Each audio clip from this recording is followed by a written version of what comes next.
Hello, everybody. Welcome back to DND404. I am your DM, Tony, and joined with me today are the other anime worlds I would like to visit. Oh, gosh. Starting with don't be mean to me, Jared. What's going on, guys? Myelin reporting in my place that I would want to visit would be anywhere in Pokemon. What region? It's just any of them. I'll take one. Name a region. Who wants to go to Palatown? Don't Google Yep. it. Don't Google it. Don't you Google it. Don't you Google it. No, I don't know. I don't care. I'm going to send it over to Kyleigh. Hi, Kyleigh here. I'm Vivien, Charmant, and the anime world that I would visit would be in the world of ReZero, since it's just a visit, because I would never live there. And I would make my way straight to the Roswell Mansion and saddle right up to Rem as soon as I can, which is near Lagunica. No one else knows that, and that's okay. I do not want to be in Wallachia. That's for sure. How about you, Alec? I'm fucking nerd. My name is Alec. No, Let's see what you got. My name is Alec. I play Kaz'il Amberleaf, and the anime world I would want to visit would be Ironcrad. You mean season 1 SAO? Sword Art Online, Yeah. dude? Well, yeah. Okay, hear me out. Just play World of Warcraft, bro. I fucking would. If Azeroth was a fucking anime, I would have picked it.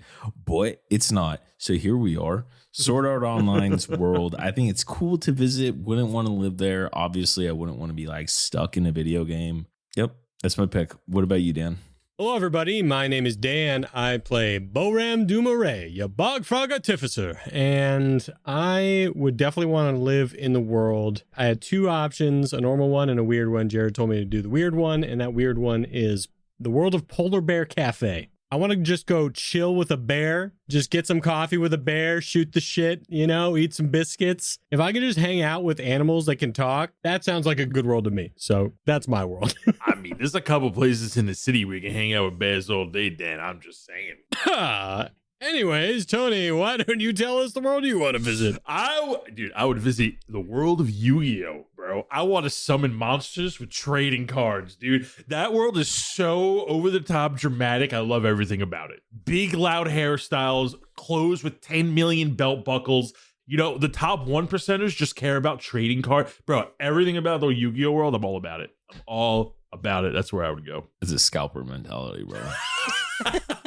And this intro is brought to you by Julius Kendrick. Thank you for telling us to go visit anime worlds. Fellas, before we do the recap, we're going to do the rundown. And today's rundown is brought to you by... Me, that's right. It's Jared, and I am doing the rundown, and it is going to be DND404.com. Go check it out. By the time you've heard this, maybe there'll be some new merch up there. Maybe there'll be a new special item that we have been alluding to for a while. Who knows? But go check it out, DND404.com. It's going to get revamped here, so if you're seeing this in the future, go check it out, DND404.com. And it's recap time, and just like last time, I got a little friend to help me. So without further ado, take it away. Wind up water with a tick-tick trimmer, little brass heart in a wood grain center. We were standing there, air felt thinner, friend humming soft like a last light ember. I said I'd do it, sit out in the tether, break the box, cut the cord forever. Red panda steady, but the paw still jitter. Psychic rad with a storm to weather. Friend in the folds of my focus, foresight rodent, empathic locust, dweller in the dark where the dark stayed hopeless. On this Mount Spark when the whole world froze us, I was my saucer, liquid and plain. Soft in the voice, no fire, no flame. I had the speech light up inside my brain. One clean cut and we both feel change. He took it from me, no roll, no warning, no saving throw, no time for mourning. Hand in the bag, quick sparkwood was burning. And I stood right there, hot drop vision blurring, like dust in the air when the snap scene faded. Half of a goodbye evaporated. No big music cue, no hero statement. Just smoke and splinters and shock, I couldn't face it. I ain't mad that the box got shattered. I'm mad you rushed past what really mattered. Trust roll low, you wouldn't listen. I watched us grow, now there is division. That was still talking, you ended the mission. No justifying, you made that decision. I wasn't playing, that was my connection. Cut the only linking that gave me reflection. I was ready to free him, and you made the call. You didn't trust me to do it at all. You don't get to walk away, not ever. Myelin will remember this forever. You didn't see what that meant to me. That wasn't a box, that was clarity. I stood there speaking, you turned from my plea. You chose your silence instead of hearing me. I felt my courage come to light. I thought I was ready to do this right. I stepped forward, ready to try. Boram, I needed to say goodbye.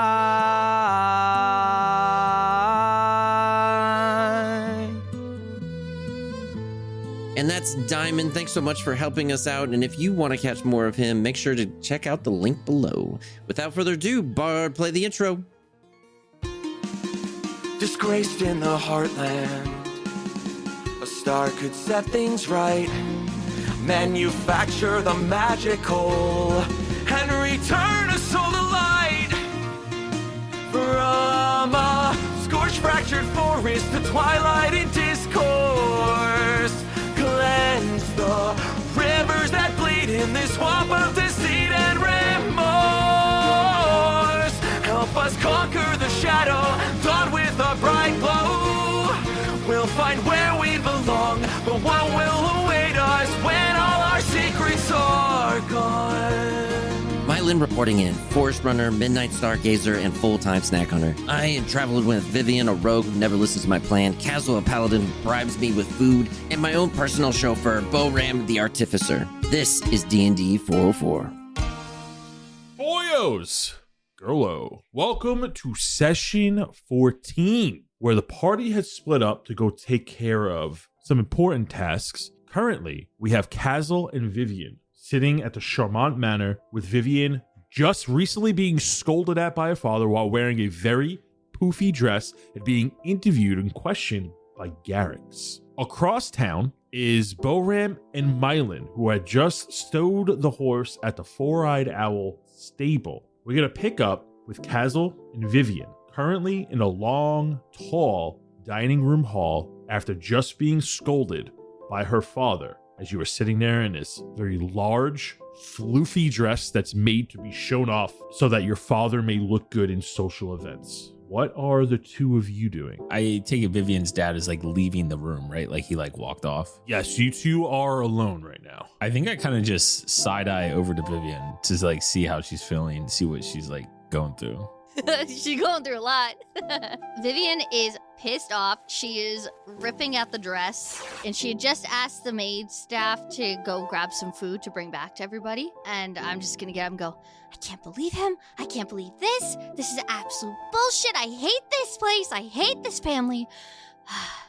Sorry, Kaz'il, you had to see that. And she turns back around to you. Yeah, no, it's okay. I don't really know exactly what you're going through, but I kind of get it. But yeah, your dad kind of sucks, to be honest. I'm not gonna lie. He really does. He's literally the worst. Have you seen all those surgeries on him?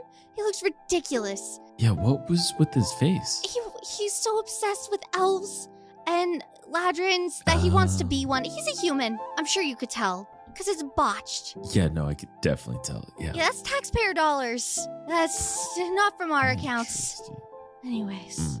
We're gonna get this food and we're gonna get out of here because I don't want to be near him anymore. Okay.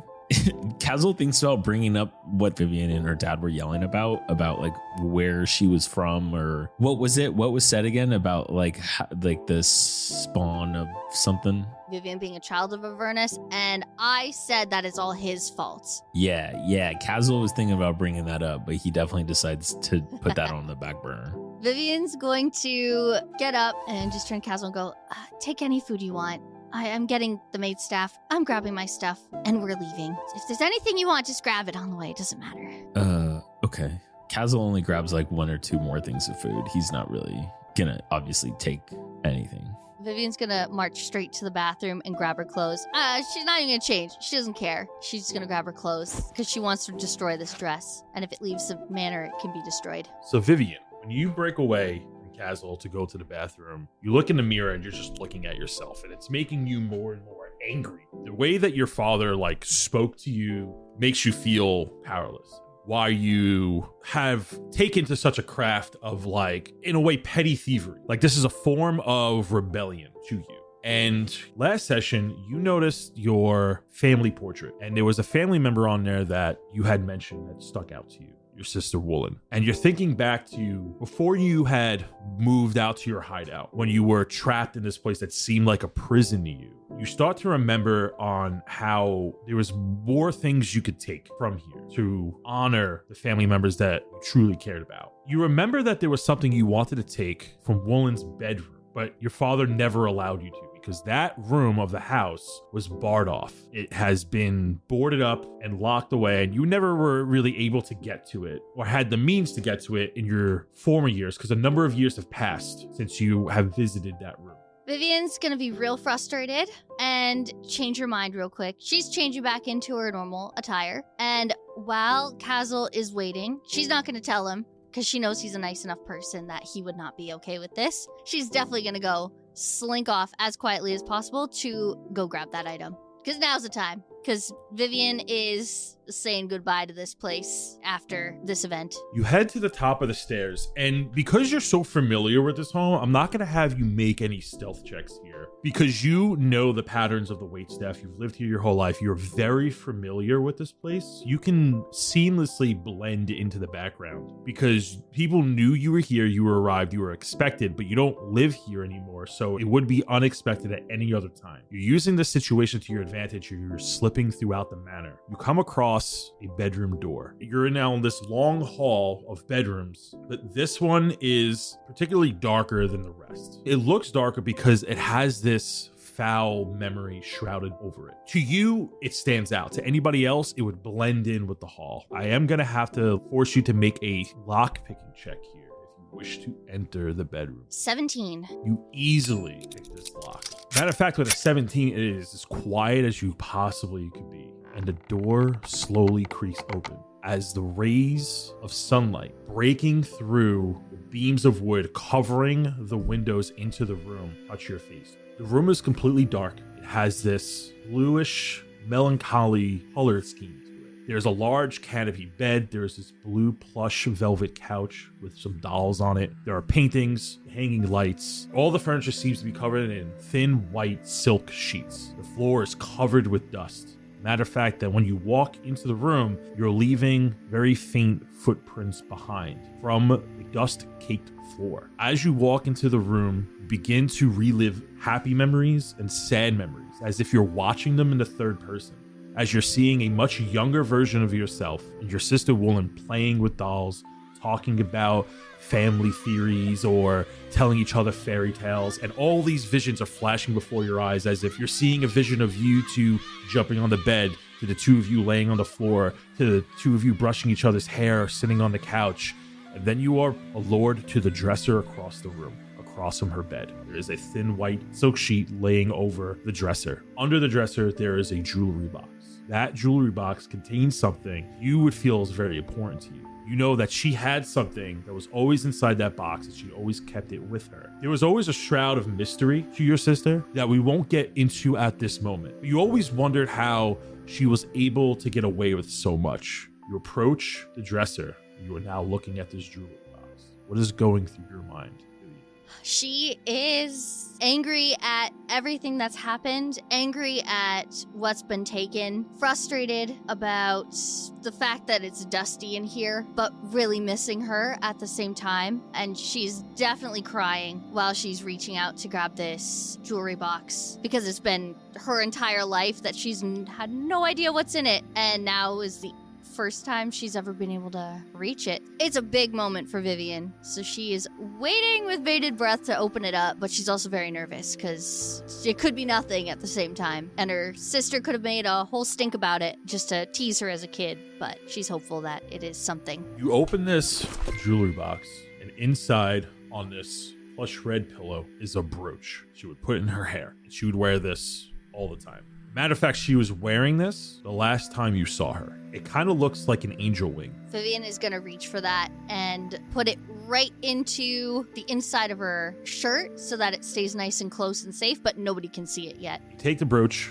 place it inside your coat. You feel like this warmth to it. More of like a comfort that you now have this as a way to get back at your father for not allowing you to do stuff. This feels like another form of healthy rebellion activity. What are you doing before you leave the room? She can take one final look around and just try to relive some things for a moment, but knows time is very limited. And just take a mental note of how everything is and just turn around and go, I'm gonna find you. And maybe we'll be able to make this room a little older. And then she's gonna slink away back to the bathroom, then roll up towards Kaz'il as if nothing ever happened. Kaz'il, you find Vivien returning in her normal clothes. What are the two of you doing?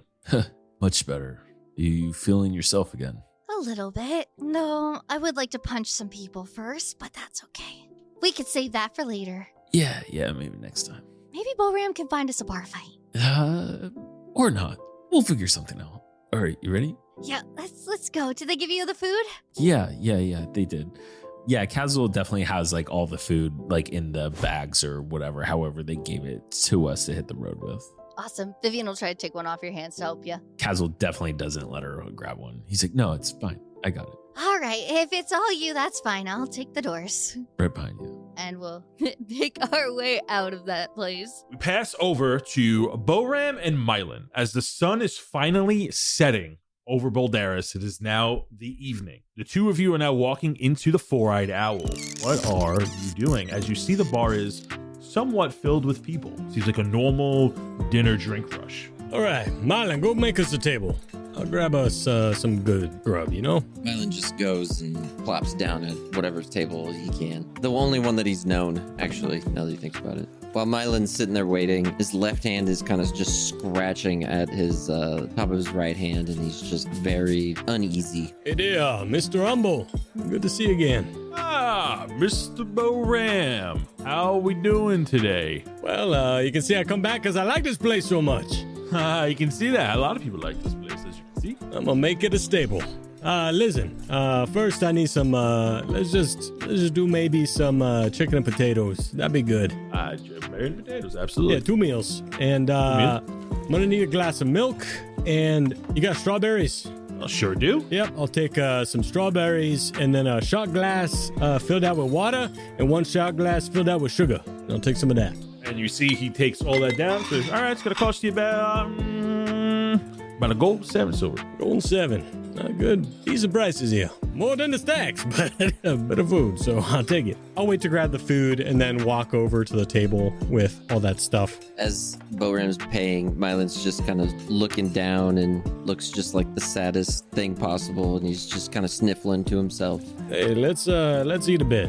Get that attitude up, and I put the food in front of Myelin. But then I keep the milk in front of me. Without fully looking up, he just begins to eat and just kind of looking down at his food and almost pouting. Hey, Myelin, you know how these gloves work? No. Look at this a sec. You see, what I did is basically this dial up top, the outer ring. This one's schools of magic. The inner ring. Now, that's how I select all my tools. It's basically like all my alchemy equipment stuck in a little pocket dimension. And watch this. You take the sugar, and I put the sugar on the glove, and it kind of like dissipates into the glove, and I put the water. Then the water, and I put that in, let that boil, and then you throw in all the strawberries, and he does that as well, and then you see the glove flashes, and then he kind of puts his finger over the milk, and you see this red syrupy liquid come out of the glove. And he stirs it up, and that red liquid turns the milk this pink color, and he kind of pushes that over. What you think of that? I don't know. And he grabs the thing and then gives it a sip and then a gulp. And then as soon he's just like a panda in a trash can, just face first into the glass. Oh, slow down. Slow down a bit. Oh, that good though, right? Yeah, so it's okay. Just okay. I came up with that one myself. All right, that's fine. Actually, no, I didn't. My sister taught me that. I took a recipe. But it's tasty, no? Mm-hmm. Listen, Myelin. I'm real sorry about how the day went. I know it's not exactly like you planned, but when you're running around with a party like we had, sometimes we gotta make difficult decisions. They don't always go like you planned or promised. I know you wanted to keep that promise you made to them, but at the end of the day, we still did a good thing. And they did get released, did they? Yeah, and as you see Myelin reply, you see that he's still scratching his right arm. And he's saying it's okay, but his body language is kind of saying otherwise. You can tell it's like something's not right. What you got there? What's something nick you? No, I'm okay. And then he gets kind of self-conscious and puts his hands underneath the table. I probably got a salve for that. Let me look. And I kind of reach over. No, it's okay. No, I'm fine. And now at this point, there's something hitting the bottom of the table. What the heck? And I look under the table. And it's just my feet dangling and kicking back and forth. I'm okay. It's fine. It's fine. Everything's okay. I won't push it, I guess, but if it gets worse, let me know. I'll fix whatever ailments you got. I try. I'm okay. And he is just kind of doing some breathing, self-soothing at this point. That's right. In, out. Try eating something. That'll make you better. Yeah, okay. And then Boram continues eating with Myelin, and he does start up some conversation as they eat. Listen, Myelin, your eyes there. You got that heterochromia. You know what that word means? Mm. It means you got two different colored eyes. Was you born with that, or did that come later? I do? Let me see. What? You didn't know that? How I see? I guess he'll hold up his, the empty milk glass to show him the reflection. Oh. You didn't know that? That's not right. What you mean that's not right? No, this is just a glass. This isn't me. No, what you see in the reflection is just almost like a copy of you. It's not real though. It's just showing you what you is. And at this point, his right hand takes the glass to look at his reflection and chucks it across the room and hits the wall right behind Boram. Hey! Accident! Oh, sorry, slipped. Yep. Sorry. Careful there, Myelin. They're gonna kick us out. We don't look normal like the rest of them. I think maybe I should go. No, stick around a bit. What you mean? I'm sure Kaz will show up. Maybe we'll get a drink with him. Okay. Get you some more milk. Maybe some chocolate milk again. I don't know. At this point, he's sitting on his hands, trying to sit still. You know, it's the craziest thing, Myelin. And now he's kind of looking off into the distance of the bar at kind of nothing. You know, I used to know someone with eyes that looked exactly like yours. Craziest thing. One orange, one a bit bluish. Wow. I don't know how that happens. Nope. Don't know. No, I doubt you know her. But let's wait around a bit. I'll get you some snacks, all right? Maybe they got some bacon. You like bacon? I'll make you a little platter. Let's see what you like. And Boram will go get some meats and cheeses and all that kind of stuff. And then as Boram leaves, you just hear Myelin kind of just talking to himself, murmuring, nothing coherent. He's just fidgeting around a little bit. I gotta keep an eye on this one as he walks away. As Boram comes back with the food and Myelin still just can't sit still, he's like, I gotta go to the bathroom. Where's the bathroom? Right over there. And Boram points to the bathroom. Okay. When he gestured over there, he thought he meant outside, so he starts to walk outside. No, wait, Myelin. Well, I was gonna say Myelin doesn't know what money is, but he knows what a bathroom is. So he's just gonna go outside. Boram will definitely run up and grab him and be like, no, this way. Come on. I'll get you right. And he has him over his shoulder.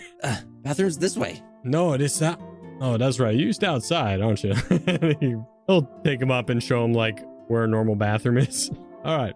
Now we're not bathing. You're not going in the bath. Don't worry. I'm not gonna make you do that today. But that's what we use. We use one of these toilets. You just sit on and do your business. All right. Have fun. His head's kind of turned and he's kind of confused. As Boram turns away, he runs in and shuts the door. AI is incredible. They can teach you how to fry an egg and even write a poem, pirate style. Yarr! But it knows nothing about your work. Slackbot is different. It doesn't just know the facts. It knows your schedule. It can turn a brainstorm into a brief. And it doesn't need to be taught. Because Slackbot isn't just another AI. It's AI that knows your work as well as you do. Visit slack.com/meet Slackbot to learn more. I'll be out here if you need anything. It's okay. I'll meet you downstairs. Okay. And Boram walks away a little bit, but then waits at the end of the hallway just in case he struggles with anything. If he's going to wait in the hallway, all he hears is just Myelin just shouting to himself. What is going on? Stop it. And it sounds like he's just fighting with himself, having kind of an issue. You can hear him kind of hyperventilating a little bit, and he's just sitting in the corner of the bathroom, kind of just sitting there. Ooh, I don't know what he ate today, but he's having a tough time. He's trying to just be alone because he doesn't know how to handle his feelings right now. You're experiencing a lot of things at once that you're not used to. And a lot of these things are coming on so quickly when you're used to a much more slower way of life and usually treated a very specific way because you are a creature of the trash, if you will. You live in the slums. Your house is a little hidey hole down in the belly of Balderis. You live like in a hole in a wall that you consider your safe space. But all of a sudden, in a drastic change over the last few days, you have not only met people who are nice to you, but have also showed you various emotions very quickly, such as the abrupt bath that you have, them saving you from the cage, them giving you food, then trying to take it away, telling you to do things you can't do that you would normally do. You're suddenly met with rules and how to act in society when like you just want to eat and sleep and relax, and then you're met with these monstrous creatures and you're feeling happiness and joy and sadness and fear like so quickly. As you look into this mirror, you do not see your reflection. Instead, you see almost in black and white negative film. You're seeing this forest with all these thin, tall trees with no leaves. A very weird, abstract, twisted, distorted version of your forest that you grew up in. The forest near Woodvane, but in a very twisted, nightmarish type of way. Thin, scraggly twigs. Nothing is symmetrical. Everything is like kind of like twisted out with a very like thin thematic theme, very pencil drawn, if you will. And it's giving you this type of fear because the forest that you're used to have these big, thick tree trunks. These are all very skinny, and the large empty spaces kind of fill you with dread. And as you're looking in between all these different branches, you're seeing these silhouettes of very different contorted, twisted versions of different animals. You see this weird spiny fox, you're seeing this very large bear, you're seeing this boar standing on its hind legs, you're seeing this strange cat. As you keep blinking, you try to go away, you're backing away up from the mirror, and lastly you see something that does not look like any type of animal. You actually see something that looks more out of this world with like these bloody wings. You see this tall, thin creature, lanky arms, lanky legs, no description or detail, just this silhouette, but it has these long, outstretched, what looks like angel wings, but instead of having feathers, they're dripping this blackish ink onto the floor. And then you come to, the vision's washed away, your heart is beating, your eyes are glowing, and your head feels like it's filled with like all of this ink. Like you have glue slowly moving like molasses in your mind. He kicks open the door and is just like a wild animal that's been trapped inside, similar to like if a deer was inside of a mall, just running around, just frantically trying to get out of this building, out of this room, back out to the special little place, this small little piece of earth. Are you okay? Was it that bad? Yeah, it's bad. And he's just sprinting. Boram gets like knocked over. Alan, where you going? He's moving so fast that he can't keep his traction, so you just hear scratch marks into the wood as he's rounding the corner. Well, I'm coming. It'll be fine. Wait, let's wait for the others. Boram follows him, I guess. He's definitely worried about Myelin at this point. He makes it to the stairs at least. Yeah, I probably won't be able to catch you until we're outside, maybe. Myelin, as you go towards the front door, you're leaving this place. You're trying to get out of the 4-8-0. Oh, yeah. As you make a beeline, you're much faster than Boram. I believe you're 10 feet faster than he is. You're able to get by him fairly easily as he's chasing you. You run through the front door. As you go through the front door, correct me if I'm wrong, Kaz'il and Vivien, the two of you are going to the 4-8-0? Yeah, I believe so. Because we have all this food that we gotta get to. Sure. As Myelin bursts through the front door, Sorry, don't mind us. Nothing. It's nothing crazy. Myelin runs through the legs of Kaz'il into the street, leaving the Four-Eyed Owl. I think Boram hits into them without even recognizing them and like pushes past them. Myelin! Oof. Whoa. Boram, what the hell? What? Oh, hey guys, something's wrong with Myelin. And he keeps running. What did you do? I did nothing. He just started freaking out. I'll go running after them. Do you want to handle the stuff here? Yeah, I'll catch up. You got Silverhoof. Yeah. Okay. Vivien's gonna take off after Boram and let Kaz'il deal with the aftermath of the Four-Eyed Owl. Okay, Vivien, you leave chasing after Boram and Myelin. Kaz'il, you are at the Four-Eyed Owl. We'll get to them three in just a second. Kaz'il, we're going to focus on you. Kaz'il, what are you doing while you're in the Four-Eyed Owl? I think I'll probably try to tidy up just a little bit from like all the ruckus they made as they were like darting out, trying to like just make sure that people don't have to like clean up too much after us. And then obviously I have tons of food, so I don't want it to go to waste. So I'll probably just save it for when hopefully Myelin and the group come back. So I will probably take it up to my room and just store it there for a little bit.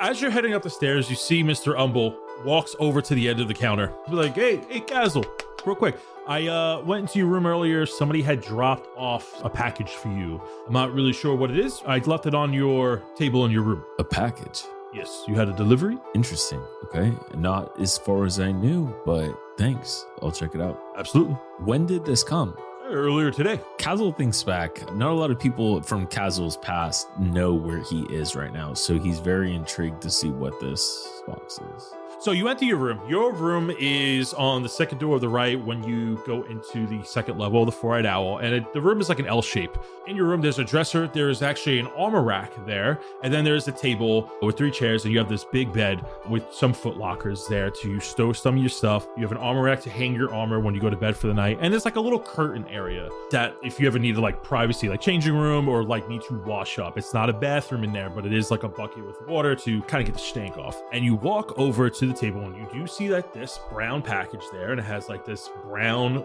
bow to it. Are you gonna give me a perception check as you're walking over to it? Ooh, dirty 20. When you walk over to the package, you immediately notice that something is off. As a matter of fact, the curtain that kind of hides, like there's like a little privacy curtain in the room on the west end of the room, you notice that instantly moves. You draw your sword as you know for a fact that there is somebody behind it. Who's back there? As you draw your sword, 2 assailants charge at you. Roll initiative. You clock them instantly. They are wearing these bluish silver robes. Their faces are covered. Their ears are sticking out, and they have white platinum hair, that of a winter Eladrin. Oh, God. Scumbags. I got an 11. You go first at the start of the round as you see these 2 winter Eladrin charge at you. What kind of weapons do they have? Just blades, like small blades? Yes, they both are equipped with bows. They both are equipped with a long sword, a short sword, and they also have like, which are both curved in nature, and a scimitar at their wayside. They have very fast acting weapons. They didn't come to play, huh? No. Kaz'il he's surprised, obviously, but unfortunately he's not surprised. So he's going to go ahead and try to take out, well, I guess the one on the right that was like more exposed, like not as far behind the curtain. First one out, I guess, if you can put it that way. I'd be like, what are you guys doing here? As I just swing my longsword at him. And that's a nat 20.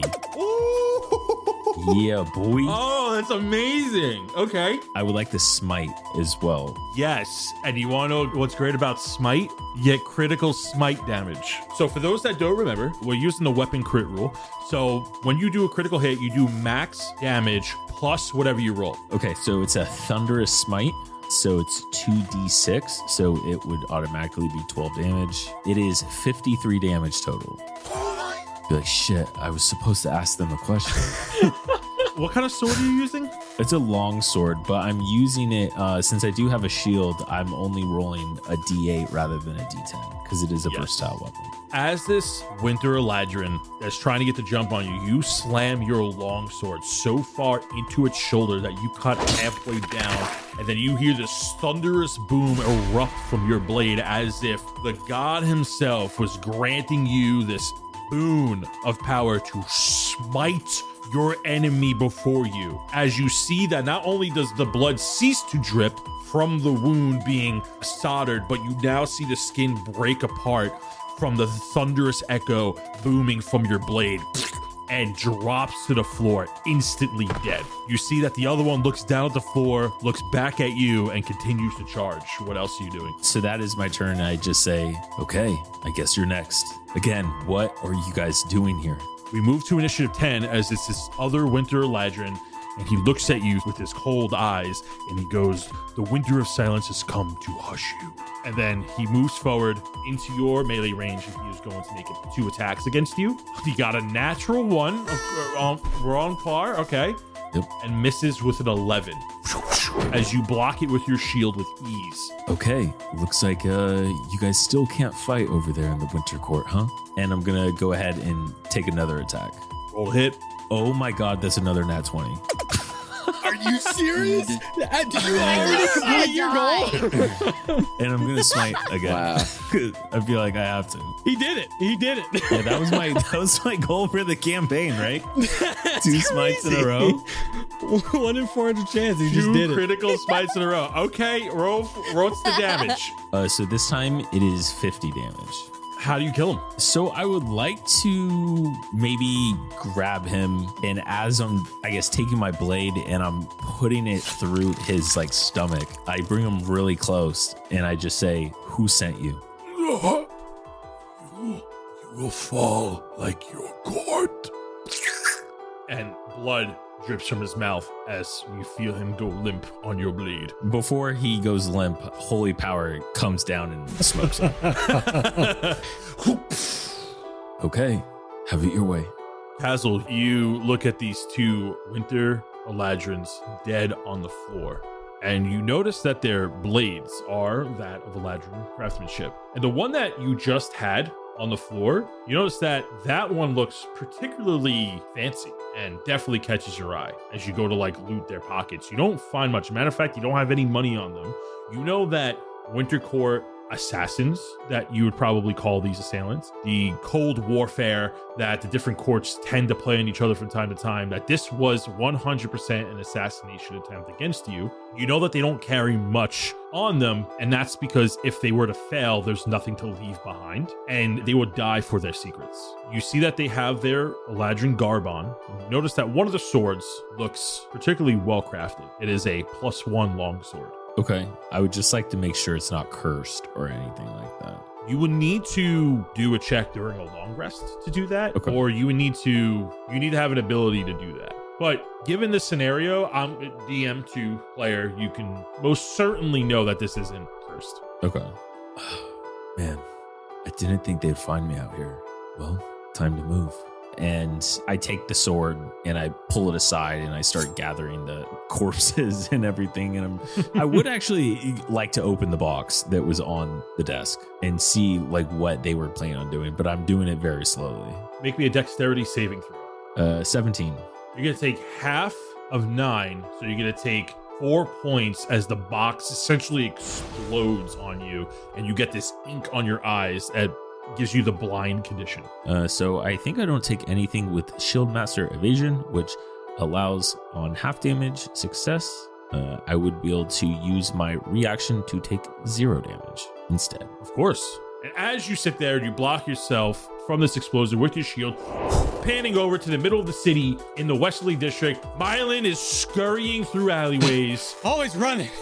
Why we do so much running in this party? Boram and Vivien are chasing after you. What is happening? Vivien's gonna scream, Myelin, come back. I got really good snacks for you. Please come back. Just talk to us. Come on, buddy. I think it's past the point of snacks.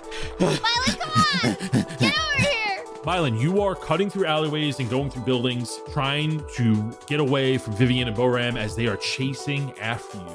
Basically, Myelin just is on an absolute beeline as best he can to get back to his little hidey hole. If he sees anybody, he's gonna dodge the other way. So there could be like people in the village just walking on the streets, and he's gonna feel like they're threats, and then he'll probably pivot to go a different direction. So this is Balderas in the evening time. There are people everywhere. everywhere. Some parts more shoulder to shoulder than others, and you're just frantically running through them pretty easily. You are a small creature. You could run through people's legs and squeeze easily. Vivien and Boram are having a harder time keeping track of you. The three of you tell me what is happening right now. Vivian's gonna look over at Boram while running and just go, "What set him off? Do you know what's going on?" I got no idea. Said he had to go to the bathroom, but I don't think it was a problem with his stomach now. Paul, maybe you cut him off. I can't. Well, this is a lot of running. Was he doing anything weird? He was scratching himself earlier. I think something might be wrong with his arm. Oh, great. Vivian's just gonna try to call out as loud as possible while running. Just, Myelin, please, we'll help you. Please get back here. I don't want to lose somebody else. Please. Somebody else? What? We'll talk about it later, Boram. Myelin, get back here now. I'm gonna whoop your ass.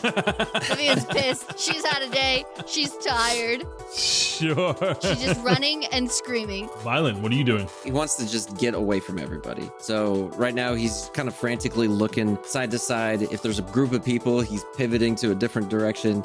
If he sees anything, he's going vertical. Basically, he's going to jump up on anything, climb whatever, just to get away from everything. He's feeling definitely overwhelmed. So anything that he can see that's in front of him, he's just going to keep on going. In this current situation, Myelin is, because of his size, and he's just faster than the two of you. So he is dashing right now. He's essentially moving 80 feet around. We're not going to go into combat just yet. But the two of you, Vivien and Boram, because of how dense the city is right now, it's much harder for you to navigate and catch up to him. So unless you use abilities here, any type of magic, something to physically slow him or makes you physically faster, he's going to get away from you two. Yeah, Boram won't be able to catch up to him no matter what. Vivien might be able to if she uses just double dash actions. True, she could do that. Yeah, so Vivien has a chance of catching up to Myelin if she wants to double dash. Let's go. Vivian's double dashing all day. I'm not gonna be able to catch up, but maybe I'll help you later. And I cast guidance on her as I slowly lose track of both of them. Thanks, Boram. Get some rest. I'm gonna try and catch up later. I'm sure you'll be in that direction. Castle's back at the inn. Go back there. She okay. keeps booking it. We better do that. Myelin, you're running, you're thinking you're home free as you get into the town center, as you cross over this bridge, over the river in the center of Balderas. You're running, you're looking behind you in full sprint with hands fully extended is Vivien sprinting at you in full speed, just going in between people. People are being knocked over as she's like, you ever see Clyde with a chance of meatballs? yeah, she's the security guard essentially, because she's using her bonus action and her action to just dash towards you. If you were in an encounter here, that's how her turns will be spent. We're just expediting that process a little bit. She will catch up to you, Myelin, unless now you do something, and I'll give you a chance to do that. So at this point, he's getting wigged out. He's not seeing clearly. He's still in this kind of black and white phase where he's looking around. He just sees unrecognizable faces, and he feels like everything's out to get him at this point. So he looks around in any kind of thing that he can jump into, whether it's a trash bin or under a table or anything that would be away from people. That's where he's going to go to. Okay, go ahead and make me a stealth check, and then Vivien, you're gonna make me a perception check. A 23 on stealth. I got a 0. I got a 1 minus 1. Myelin seemingly disappears as he crosses the bridge into the town square of Balderas. As a person walks by, just cutting you view for a second, Myelin is out of your line of sight. Vivien just crumbles to the ground and just starts bawling. I went through so much today, and now Myelin won't talk to me, and now I'm in the middle of the fucking city by myself. I don't know what the hell is wrong with this thing. I just want to help him. You see a guy walks by. Why is a pretty young thing like yourself crying in the middle of the floor groveling? Shut up! Okay. And he walks away. It's so pissed off, and she's gonna scream into the void. Myelin, if you get back to the inn when you're calmed down, we can have a chat and we can talk. But I'm not waiting for you out here. I don't care anymore. And then she's gonna storm back to the Four-Eyed Owl. I'm here if you need me, but fuck you. Vivien's had a day. She's been re-traumatized for so many things. She's storming back to the Four-Eyed Owl. She knows he'll come back eventually. He'll get hungry. Myelin, you have escaped your companions. Are you going back to your home? I think at this point, he's kind of like a trapped critter in a cave with only one entrance out, and he's kind of catching his breath, fight or flight kind of mode, like anything that comes within. Where is he right now? What was the thing he found? You jumped into an empty stall. The town rents out these stalls for when they throw like parties, or if there's city events going on. This could be used as a food booth or a merch booth of something, but it's empty right now. It's closed because there's no event going on. He's in this, his right paw's up, waiting to just scratch at anything that follows behind him. Pupils are dilated, breathing heavy. You can even see his eyes are just teared up, trembling, ready to hit whatever's gonna come at him. As he sits there for a period of time, the adrenaline starts to wear off, and then he just starts violently shaking. Emotions are kind of starting to set in. Hand slowly falls down, which then kind of goes into a point where he's crossing his arms, giving himself a self-hug, and then he's just sitting there replaying everything that just happened to him as he kind of rocks back and forth, as he's reflecting on, him making a fool of himself and making a fool of his friends, and then the vision of the melted faces and monstrosities that he just saw start to get in his head. He takes his hand and starts hitting his head because he's just so frustrated that he's even thinking about it, because it's hurting him at this point. Not understanding and now feeling very alone in the world, he's kind of starts to contemplate getting up, but he just has to sit there for a moment. As you hide in this abandoned, closed-down stall, we're gonna go over back to the Four-Eyed Owl to Boram Vivien. She catches me on the way back, like sitting down on a curb. I don't just run. Vivien's pissed, but she's like crying at the same time. Oh, now not feeling good. He gets up and follows Vivien. Wait up. I lost him. What? Oh yeah, sorry. Yeah, I'll slow down. You're good. Sorry, I'm not much of an athlete, so. That's okay. Your life doesn't lead you to that. That's all right. Let's go get drunk. I think that's a great idea. Yeah, I mean, I don't mind that idea. After the day we had. You don't even know. And Vivien's just gonna storm towards the door. This must be worse than mine then. Okay. And he just follows Vivien, still lagging behind a little bit as he catches his breath. Two of you go back to the Four-Eyed Owl. Kaz'il, what are you doing?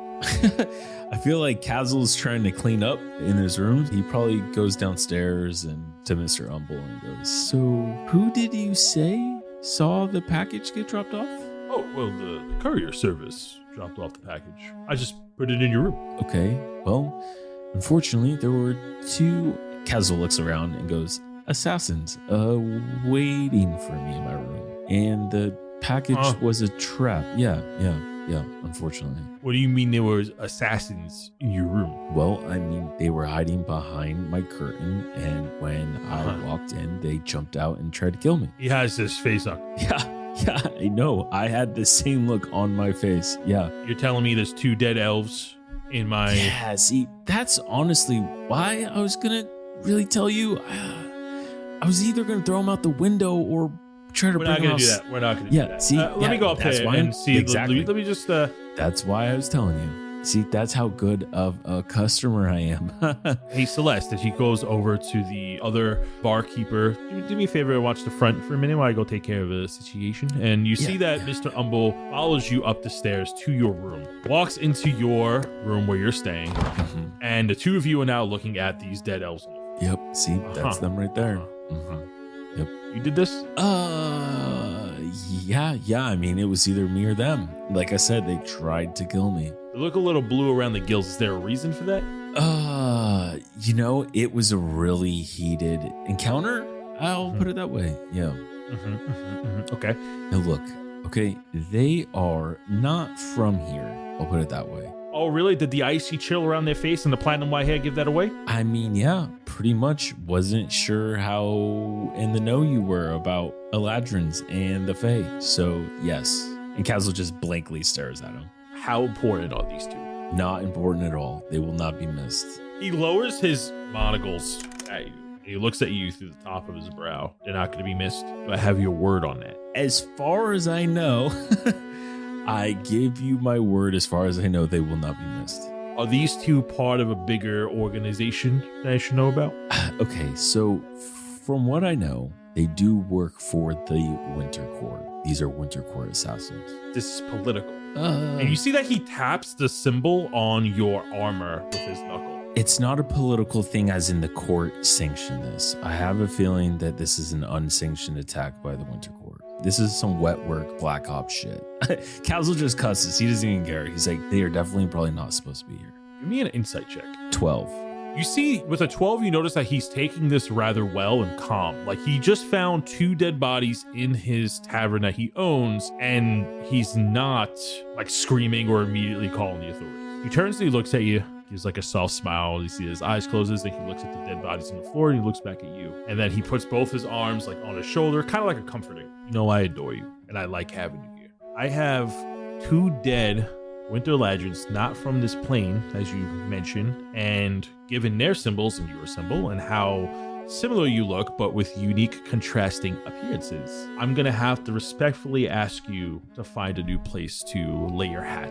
Yeah, I kind of already planned on doing that, so I get it. You know, a couple of guys off the street trying to beat you up for money and things go wrong, that's something I can sympathize with. And honestly, look, guys, it happens. I get it. This looks political. I, for one, cannot have political differences in my tavern. Well, it's not differences. It's just there's 2 dead blue elves on my floor. I know how it looks. And not for nothing, this one's almost cut in half. Well, yeah, they got smoked. Listen, I don't doubt your capabilities. You look very strong. I appreciate that about you. And as a friend, I'm not trying to kick you out because you killed 2 people. I'm kicking you out because this seems like a greater problem if you stay. And as a friend, not as somebody who cares about rumors about my tavern, about people getting murdered in here. As a friend, I need you to no longer reside in this building. Yeah, no, I get it. Can I at least keep Silverhoof here a few extra days till I find a new place? As a courtesy to you, I will allow your 2 horses to stay here for a week as you find another stable to put them. But you need to leave here tonight. I just have Silverhoof. I have Silverhoof and Pyomai, which you stored here just earlier today. Oh my god. Okay. Let me guess. I was the one that came over and handed you Pyomai. Yep. Of course. Yep. Mhm. Nope. Yep. Yeah. Fucking Boram. And then the package came in, funny enough. Just missed you. Okay. Yeah. 1 week. That sounds great.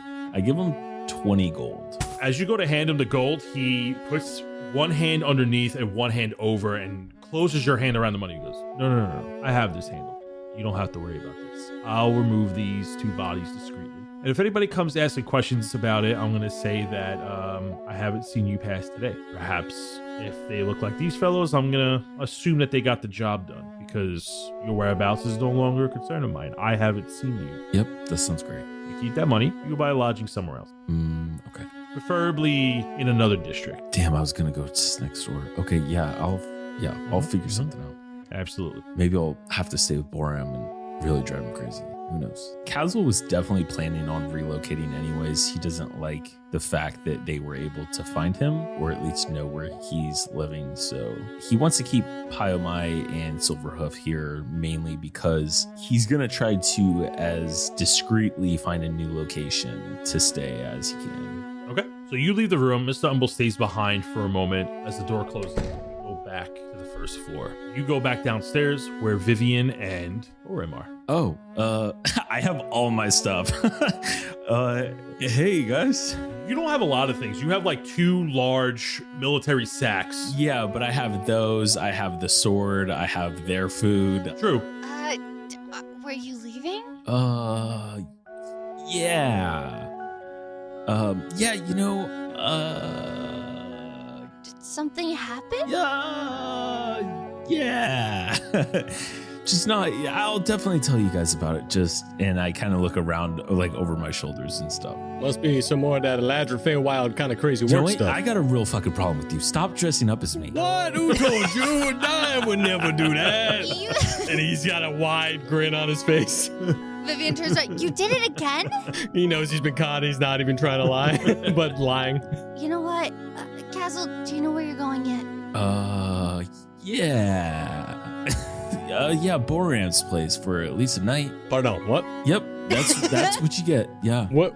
Yeah. Gift for what? What do you mean? You're dressing up as me all the time. I'm staying with you. What exactly happened that you gotta leave? I killed a few people upstairs. All right, we taking this outside. And Boram like kind of backs out.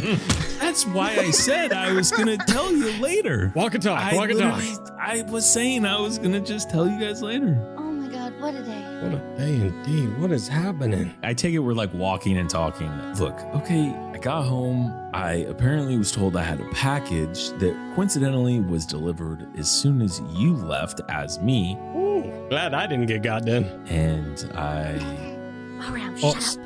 That's my bad. I walked into my room and I found two people hiding and they tried to kill me. And then I killed them in self-defense. I mean, yeah, that's fair. By Sahin's light, and I look up.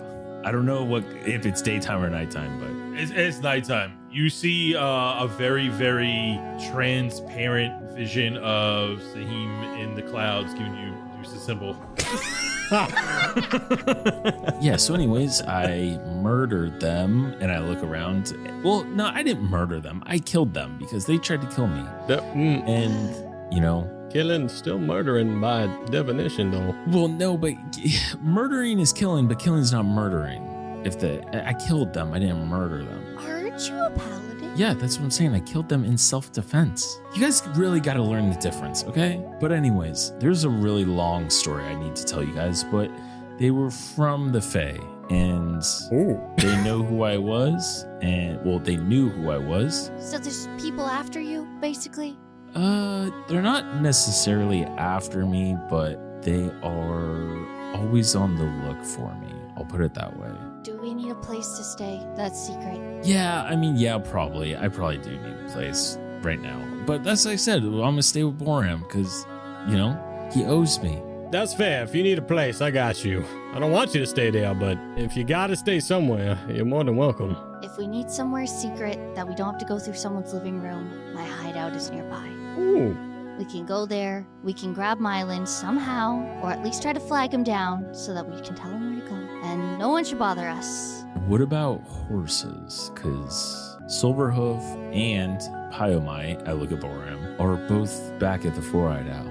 I can ask my contacts to help me find a better stable. Yeah, that would be great, because I have about a week, and then they have to be gone. Well, you tell anyone where I live, and I'll kill you. How about that? Well, that sounds great, because I don't feel like telling anybody, because I don't want to have to move again. She's gonna glare at Boram. What about tell my second cousin's third wife removed the second time? I'm kidding. I never tell anyone. Who am I gonna tell?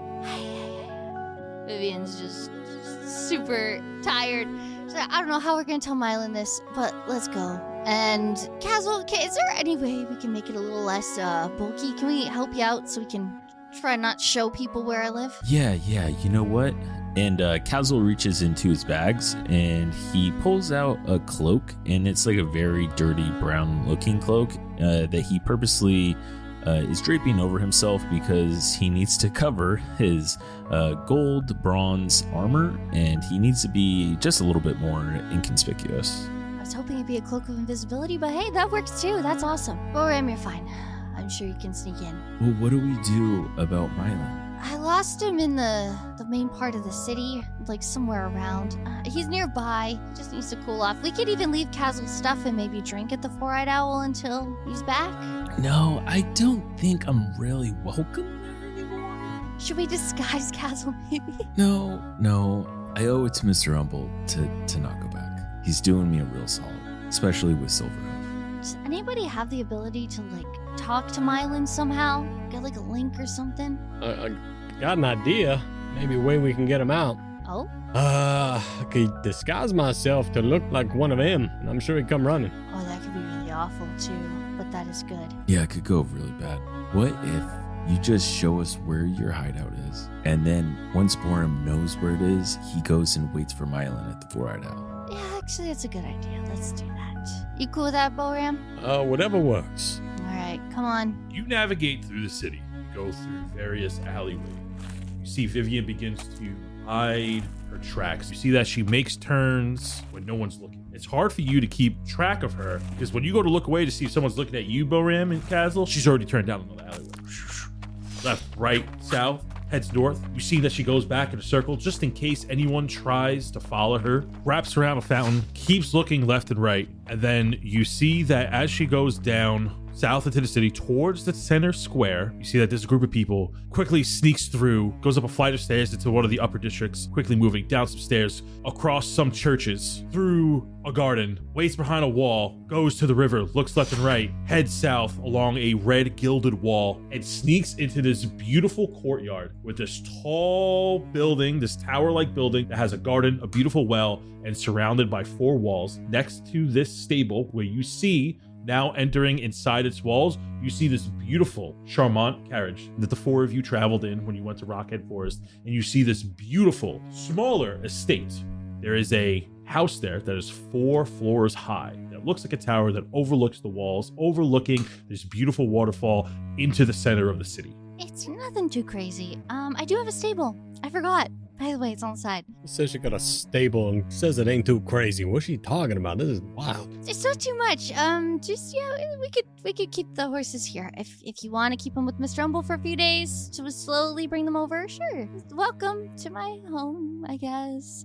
And Vivien's not happy she has to do this, but she's gonna do her special knocks to get in, and she's gonna lead them in. You enter this dark foyer after giving your signature knocks that you use as a password to let your contacts know that you are now back at the hideout. And you see this dark room that seemingly blends into the shadows, as Vivien likes to keep this room particularly dark. You see these small red flames on the corners of the room. You see these beautiful darkened marble pillars. There are wardrobes on either side of you where you may lay your clothes and place your dirty boots as you are greeted by 2 of your contacts. They lighten up the room, and the lanterns flash. You see a butler and a maid standing before you. The male butler is pretty tall, youngish, bald, and quite handsome, standing with his arms behind his back, looking at you in a very clean and crimped butler outfit. You also see a elven woman who is a maid, standing there in a very pleasant, very modest maid's outfit. They both greet you at the door, be like,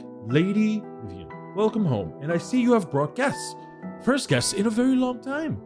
Sorry for not giving you a heads up. It was kind of a crazy couple of hours. I didn't expect everything to happen, so I'm really sorry for the intrusion, but we needed somewhere private to talk and find our friend and everything, so. It is your home to do with what you wish. Yeah, but you live here too, so it's important. Only out of your kindness. And they both put their hands over their heart and they bow their heads to you. No one's taken better care of me than you two. And she'll bow as well back. What are their names, Vivien? Let's go with Ophelia, the maid lady, and let's go with Charles, the butler. So, this is where we'll be. I guess we should stay here until Myelin's back. Kaz'il, if you need to freshen up after the murder, I got a bathroom upstairs. Killing, not murder. Again, come on. Yeah. Oh, by the way, Ophelia and Charles, this is Kaz'il, Amberleaf, and Boram DuMarais. We're waiting for Myelin. I told you about them. They're the friends I got cinnamon rolls for. Pleasure to meet your acquaintance. And they bow to you. The pleasure's mine. And I bowed just a little bit deeper. No, it is ours. And they bow deeper. Oh, gosh. Kaz'il goes, no, of course. Kaz'il, you'll be on the ground. Just let them beat you. All right, listen, I took notes, so I know where this is. I'm gonna go find a little guy. See if I can't find him out there. Will you be okay to find this place again? Yeah, I'll be fine. And you see he tucks his journal away into his pocket as he took diligent notes while you guys were all doing introductions, he was just taking notes. Right. Perfect. That's great. We'll get snacks ready for Myelin too. Well, we have snacks, and I hold up the big ass bag of food. We also have a lot of drinks on tap in the cellar. What kind of place is this? We are going to cut to Myelin. While the 3 of you were spending time figuring out a new place to go and heading back to Vivien's hideout, we cut to Myelin in his little hidey hole in the belly of Goldaris. Myelin, you have just popped in, and this place, once again, just to refresh your memory, is very special to you. This place is within the mines, within the belly of Balderas. The belly of Balderas is a district where mining activity happens and excavating and city expansion. It's believed that you can even get to the Underdark if you travel deep enough. There's a lot of different operations down here. It does get busy more towards the morning, but being down here as you isn't totally weird, and the hole to get into this cave is very small, that only a creature that can squeeze through tight holes, such as yourself, can really get in here.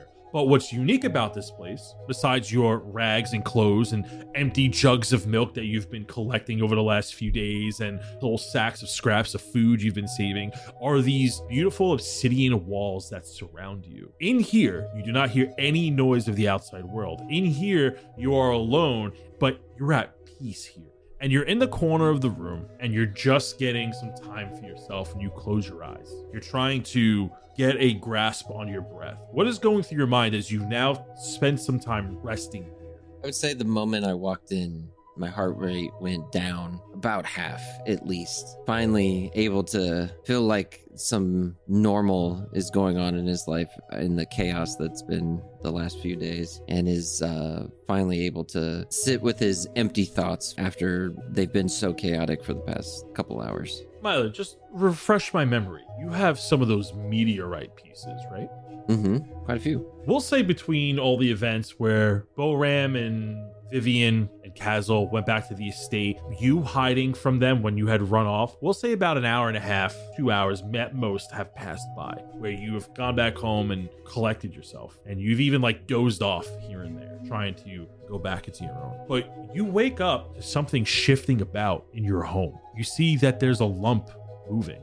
You notice that the cloak you've been wearing is half off, as if it slid off of you somehow. You look over in the corner of the room, and going through your stuff, you see this floating ball. It's like a ball made of skin. It has a long tongue, a wide mouth, it's small. It's about the size of a dodgeball, let's say. And it has little limbs with small eyes on it. And it has one big eye in the center of this meaty ball, with the iris is shaped like an X. You see that it looks to you. And it kind of has like this dumbish face. And then you see that it gets angry and starts to float towards you. You're going to roll me initiative. 30, 20. Starting at the top of the round on initiative 20. Myelin, you are looking at this floating ball of flesh with all these little tendrils that have little eyes at the end of them. What are you doing? Without thinking too much about it, Myelin shifts through anything that's on the ground because there's just kind of trash everywhere. And then he just comes upon the Moon Touch sword that Kaz'il gave him a few episodes ago and holds it out in front of him as he lights up the place with it because it is unsheathed. The sword blooms as your home lights up in this moonlight. As the sword glows blue, you see that this thing looks at it, but still is dancing towards you. This thing's only about like 5 feet away. It's a very small hiding hole. Now, you're not proficient with this weapon. If you go to attack, it's going to be a flat roll. I'm going to try, because I have, what is it? I can connect to something and read its mind with telepathic connection. I'm going to try anyways to have the sword ready in case something bad happens, but I'm going to try to be like, are you friend? You friend? And then wait to see what happens. You're asking that ending your turn? Yeah, so I'm slowly moving close to it, sword in my left hand, reaching out with my right, trying to get a little close to it to either pet it or just to touch it so that I can read its thoughts or thinking or feeling or whatever it might be. You see that it speaks out when you try to make a mental connection to it. It goes, no friends, only feared. And then it's going to go to his initiative. Go ahead and roll me a D4 twice. I got a 1 and then I got a 2. Go ahead and make me a wisdom saving throw with DC 12, and then make me another saving throw with DC 12. 5 for the first one, 11 for the second one. You are dazed. One of the tendrils shoots like almost something like a laser towards you. And then you are now spinning. You see birds floating around your head. Your movement is now halved, and you have disadvantage on all attack rolls. The second one that you rolled, you see another, like, almost like a quick little laser shoots, lands into the center of your forehead. You are now frightened as fear begins to erupt. And just like you saw before in this mirror, rather than seeing this floating eyeball, you are starting to see silhouettes of different animals taking its place, almost as if it's casting a visage of your greatest fears in front of you. You see this bear, you see this boar, you see this fox, then you see like this weird silhouette of this tall, lanky man with these dripping wings. as you are now feared and need to essentially run away. You have a frightened condition as you go back to your turn. Since it's so small, I mean, do I leave the hole or? You have to get away from it. I move to the north end of the cave, away from the creature. As I'm just gripping my head, no, I immediately shift my entire body towards him, and my eye starts to glow, and then I use Disorienting Whispers. Roll a 15. So then, on a success, the target takes half the damage.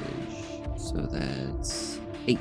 So it takes 4 points of damage. When you hit this creature, you see that the scary visages that it's casting on itself because you're frightened of it snaps back to reality, and you see this floating eyeball again shift into view. And after the damage is done, it then shifts into another one of these silhouettes of one of these creatures that you're scared of. We're going to go to its turn on initiative 12, and it's going to try to move closer, and it's going to bite you as it misses with an 8. And you see that tries to bite down as you move out of the way. It's going back to your turn. If I'm able to, it's going to be like, I don't know what you are, but you have to leave. This is my only place. This is all I got. And he's going to swing his moon sword. Roll a hit with disadvantage. This is a flat d20 roll because you're not proficient. So I got a 2. That is going to miss. No, I need the pieces. I need the pieces. And tries to bite you again on its turn. It's going to be an 18 to hit, and it's going to deal 1 point of damage. And we're going back to your turn. What are you doing?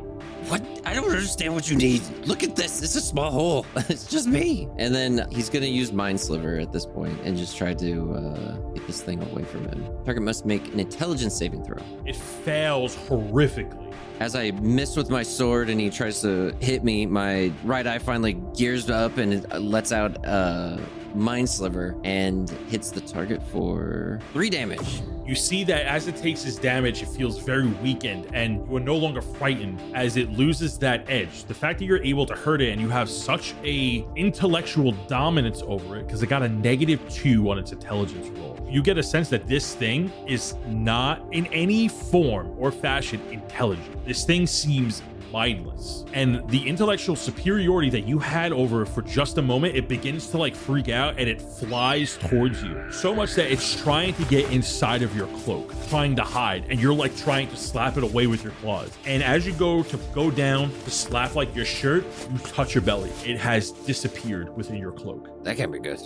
When you take your hand out where he went, you're now just touching air. You pull out and you have these pieces of the meteorite. It seemed like it was holding them when it was fighting you. And you see this fragment and you get these flashbacks to what you were looking at in the bathroom, when all of these visages of fear of these different animals were frightening you, what they could mean, how they related to you, how they remind you of your past, the things you were trying to forget by hiding in this hole. You feel that you are no longer scared. You're getting your confidence about you as you feel like you defended yourself somewhat well, despite for the first time not fully running away. But you are cautious. You're looking at these pieces of the shard, and you see that one of the pieces glow for a moment as you feel that there's still a sense of power within it. This is where we're going to end this week's session. Upon a long rest, Myelin, Vivien, and Kaz'il are now level 3. Woo! What about me? Sucks up. Get fucked, Boram. Woo! Yeah, you know what?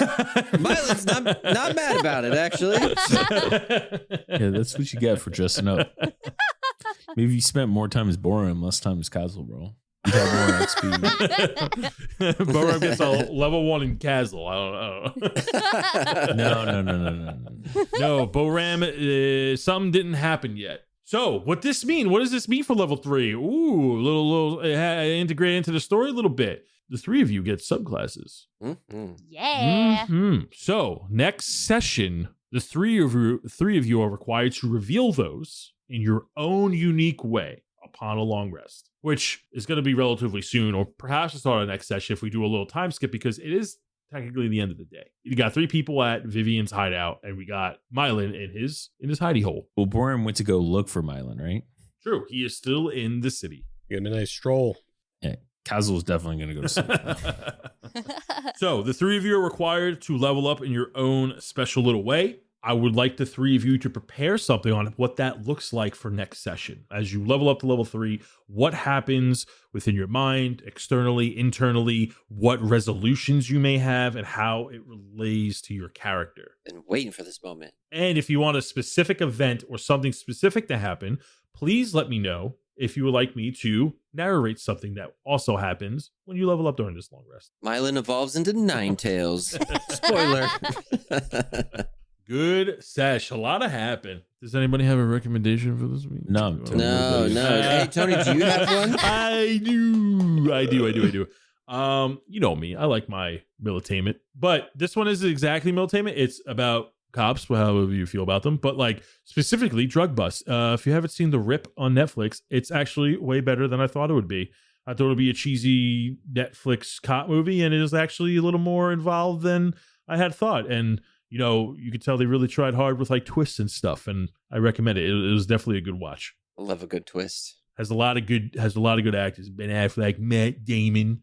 It's got Glenn from Walking Dead in there. Oh, you know what? I think I heard about this. I heard it was good. It was way better, especially for like a free streaming movie. Well, if you have Netflix, for a Netflix streaming movie, it's pretty solid.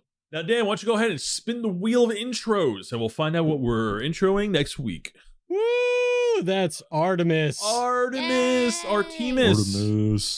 You might remember them from last campaign. Artemis said the other magical girls with their magical spells. Yay! Magical girls with magical spells. Let's bring in some Madoka. Oh, I gotta brush up on magical girl, Sailor Moon. I wonder what I'm gonna pick. No. Moon, present power. Any magical girl. Yo, Sailor Venus is my chick, dude. As I do the Pulp Fiction John Travolta. All right, everybody give your most. Myelin, goodbye. I hate everybody. I'm gonna go away in my hole and die. For me. My milk. After this fight, I'm gonna get a good bunch of milk. Talking to me. My milk. I'm really offended right now. Before we part ways beneath the ever-turning sky, I raise my blade and my voice for the bloodshard bandits.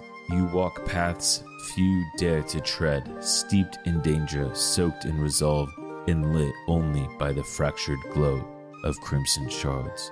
By the grace of the moonbow, your patronage is not given lightly. It is a vow. As Saheen watches over the travelers, the dreamers, and those who walk between the shadows, know that your names are carried in every prayer and every victory yet to come. You are not merely supporters of this tale, you are bound to it.